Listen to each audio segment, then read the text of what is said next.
লোকনাথ বাবার কৃপা লাভের জন্য বহু লোক দলে দলে এসে ভিড় করতে লাগলো আশ্রমে।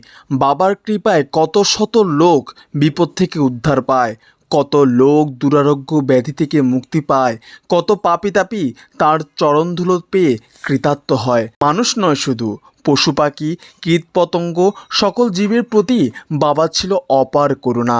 কোনো ভেদ জ্ঞান ছিল না তার। আশ্রমের গাছগুলোতে কত কাক ও পাখি এসে বসতো, লোকনাথ বাবা তাদের খেতে দিতেন। কত বিড়াল কুকুর আশ্রমে আশ্রয় নিত, বাবা তাদের কাউকেই তাড়াতেন না। লোকনাথ বাবা নিজের হাতে পিঁপড়েদের চিনি ও মিশ্রি খাওয়াতেন। খাওয়ার পর পিঁপড়েরা সারি বেঁধে চলে যেত। আশ্রমের বাইরের মাঠে বাসু নামে এক ষাঁড় চড়ে বেড়াতো, বাবা রোজ তাকে ডেকে খাওয়াতেন। লোকনাথ বাবা তার ভক্তদের শিক্ষা দিতেন, সব জীব